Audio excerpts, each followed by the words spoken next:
السلام علیکم، میں ہوں قاسم علی، جاوید پبلشرز بولتی کتابوں کے پلیٹ فارم سے آپ کو خوش آمدید کہتا ہوں۔ پچھلی ویڈیو میں ہم نے وہ ایف آئی عہد وہ پڑھا اور اس کو سمجھنے کی کوشش کی۔ اب چلتے ہیں ہم اس سبق کے مشق کی طرف۔ تو مشق وہ اس کو سیکھتے ہیں، سمجھتے ہیں اس میں کیا کیا سوالات دیے گئے ہیں اور سوالات دینے کی وہ کوشش کرتے ہیں، سوالات کے جواب دینے کی کوشش کرتے ہیں کیا کیا سوالات ہیں۔ تو ہمارا پہلا سوال ہے کہ دیے گئے سوالات کے جوابات لکھیں۔ الف، اسد اور علی کس بات پر جھگڑ رہے تھے؟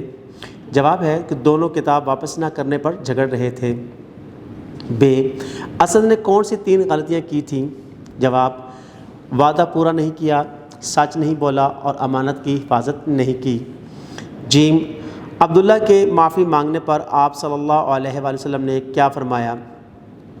جواب، نبی کریم صلی اللہ علیہ وسلم نے فرمایا اگرچہ تم نے مجھے تکلیف دی ہے مگر میں تمہیں معاف کر دیتا ہوں۔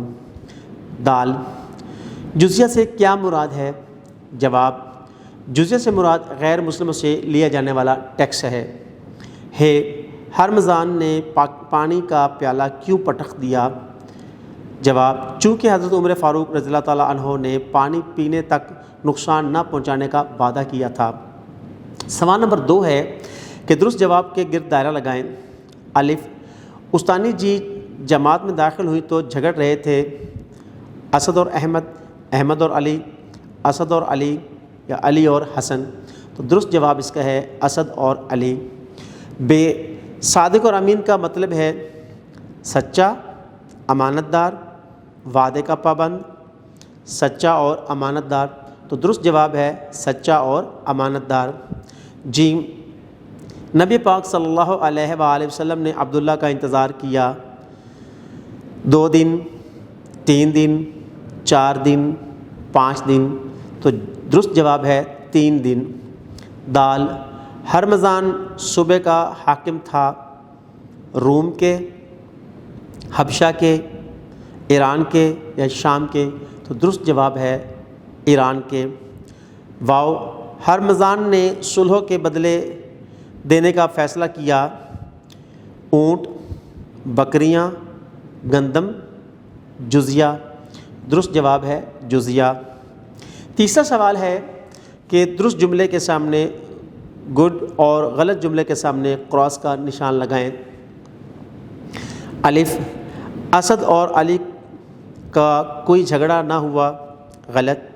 ب، کفار مکہ حضرت محمد رسول اللہ صلی اللہ علیہ وآلہ وسلم کو صادق اور امین کہہ کر پکارتے تھے، درست۔ ج، حضور صلی اللہ علیہ وآلہ وسلم نے عبداللہ کو معاف کر دیا، درست۔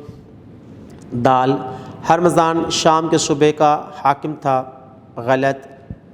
ہے، ہرمزان نے دھوکے سے پانی کا پیالہ پٹخ دیا، درست۔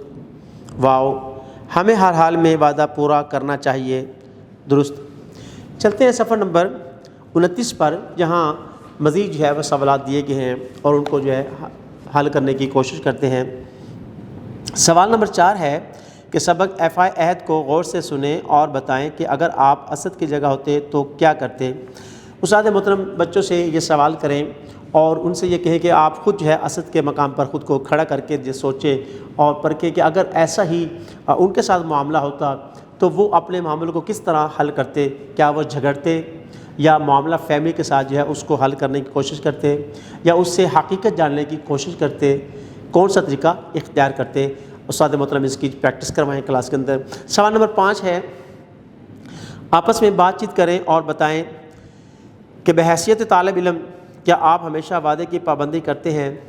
یہ بھی سوال نفسیات سے اور اس فطرت سے تعلق رکھتا ہے، تو بچے کے اندر یہ بات وہ اجاگر کرنے کے لیے ان سے یہ سوال کریں اور ان کے اندر یہ بات ڈالنے کی کوشش کریں کہ ہمیں وعدہ ہے وہ پورا کرنا چاہیے، اور کوئی بھی وعدہ جب ہم کرتے ہیں تو اس کو ہر حال میں پورا کریں، کیونکہ ہمارا مذہب بھی اور ہمارا دین بھی اس بات کی بڑی وہ شدت کے ساتھ وہ اس پر زور دیتا ہے کہ ہم جو وعدہ کریں اس کو پورا کریں، کیونکہ بروز معاشر ہم سے ہمارے وعدوں کے بارے میں بھی سوال کیا جائے گا، پوچھا جائے گا۔ سوال نمبر 6 ہے دیے گئے مرکب الفاظ کی مدد سے جملے بنا کر اپنی کاپی میں لکھیں۔ ملک و قوم، خوبصورت، جناب عالی، صبح و شام، زمین و آسمان، یہ عملی جو ہے وہ نوعیت کا سوال ہے۔ استاد محترم ایسے سوالات جو ہے وہ بورڈ پر لکھ کر جو ہے پریکٹس کروائیں اور جملے بھی لکھ کر ترتیب دیں جس میں جو ہے وہ مرکب جملے دیے گئے ہوں، تاکہ بچوں کی جو ہے وہ ذہانت بڑھ سکے اور انہیں لکھنے کا فن آ سکے اور صلاحیت ان میں پیدا ہو سکے، اور وہ اپنی وہ تمام جملے جو استاد محترم جو ہے وہ بورڈ پر لکھیں گے انہیں کاپی پر نقل کریں۔ سوال نمبر 7 ہے،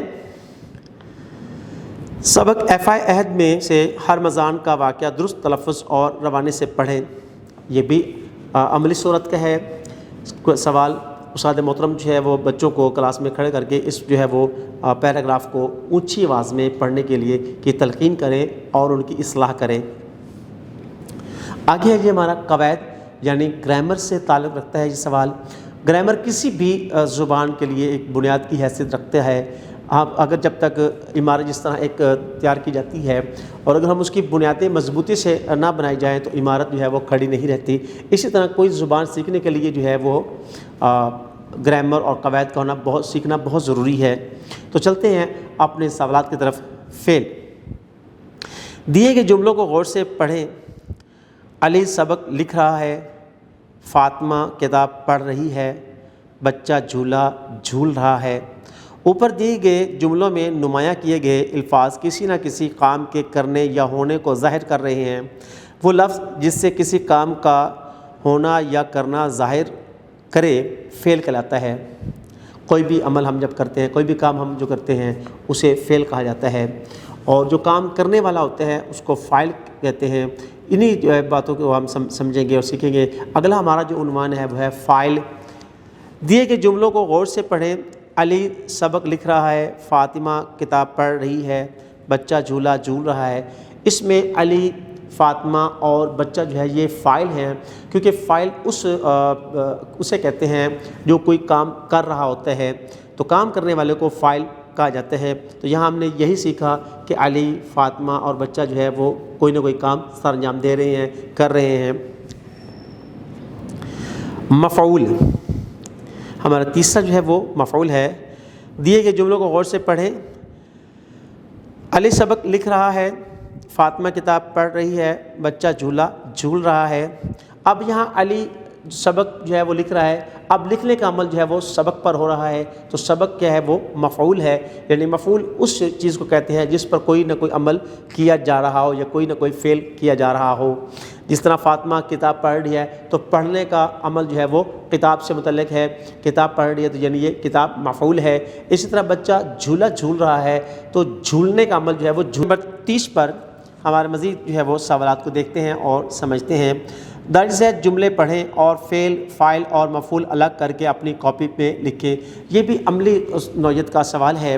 استاد محترم جو ہے ایسے جملوں کو جو ہے وہ بورڈ پر لکھیں اور ان میں بچوں سے جو ہے وہ باری باری پوچھیں کہ اس میں سے فاعل کون سا ہے، فعل کون سا ہے اور مفعول کون سا ہے۔ اس سے ان کے اندر جو ہے وہ یہ صلاحیت پیدا ہوگی، فعل فاعل کی پہچان پیدا ہو جائے گی اور وہ جملے کو صحیح ترتیب سے لکھنے کے قابل ہو جائیں گے۔ سوال نمبر 9، دیے گئے جملوں کو غور سے پڑھیں۔ غلط جملوں میں کی جانے والی اغلاط یعنی غلطیاں اور درست جملے۔ یہاں یہ بھی ایک عملی صورت کا نوعیت کا سوال ہے، یعنی جملوں کو درست جو ہے املا کے ساتھ لکھنا۔ بسا اوقات ہم کوئی جملہ لکھتے ہیں تو ہمارا املا درست نہیں ہوتا، تو یہ جو سوال ہے استاد محترم بورڈ پر جو ہے وہ عملی طور پر بچوں کو لکھ کر سمجھائیں۔ جملے کے غلط کو لکھیں کالم الف میں اور کالم بے میں جو ہے وہ اس کی درستی کریں، اور درمیان میں کالم لکھیں بنائیں جس میں وہ جو غلطی پہلے جملے میں یعنی غلط جملے میں جو غلطیاں سرزد ہوئی ہیں وہ کون کون سی ہیں اور ان کو کیسے جو ہے وہ حل کیا جاتا ہے، اور املا درست کیسے ہوتا ہے وہ جملہ کالم بے میں جو ہے وہ لکھ کر بتلائیں تاکہ بچوں کی اصلاح ہو سکے اور انہیں لکھنے کا فن آ سکے۔ سوال نمبر 10، دیے گئے فقرات میں سے اغلاط کو درست کر کے فقرات کو دوبارہ اپنی کاپی میں لکھیں۔ یہ بھی عملی نوعیت کا ہے۔ استاد محترم یہ بھی جملے جو ہے وہ بورڈ پر لکھ کر سمجھائیں اور بچوں کو بتلائیں کہ ان جملوں میں کون کون سی غلطیاں ہوئی ہیں اور کون کون سی غلطیاں نہیں ہوئی اور جو غلطیاں ہوئی ہیں ان کی درستی کیسے ہوتی ہے وہ درستی بھی کر کے دکھلائیں۔ اسی طرح سوال نمبر 11 ہمارا جو ہے، اپنے دوست کے نام خط لکھیں اور اسے FI عہد کی اہمیت کے بارے میں بتلائیں۔ استاد محترم جو ہے ایسا خط جو ہے وہ لکھ کر بورڈ پر سمجھائیں، کیونکہ خط کی جو ہے ایک پیٹرن ہوتا ہے، ایک طریقہ کار ہوتا ہے کہ خط کو کس انداز میں لکھنا ہوتا ہے اور کس طرح اس کی جو ہے تحریر جو ہے وہ کی جاتی ہے، کیسی اس کا جو ہے وہ طریقہ کار ہوتا ہے، وہ سارا بورڈ پر لکھ کر سمجھائیں تاکہ بچے جو ہے وہ خط کے پیٹرن سے جو ہے واقف ہو سکیں اور ان میں لکھنے کی صلاحیت پیدا ہو سکے۔ سوال نمبر 12 ہے، FI عہد کے موضوع پر ایک تقریر تیار کر کے ساتھیوں کو سنائیں۔ استاد محترم FI عہد کے عنوان سے ایک تقریر جو ہے وہ لکھیں مختصر، اور ہونہار بچوں کو جو ہے وہ کھڑا کر کے تقریر کلاس میں کروائیں تاکہ ان کے اندر ایک خود اعتمادی پیدا ہو سکے اور اصلاح طلب۔ ویڈیو دیکھنے کا بہت بہت شکریہ، اپنا بہت سارا خیال رکھیں، جڑے رہیں بولتی کتابوں کے ساتھ۔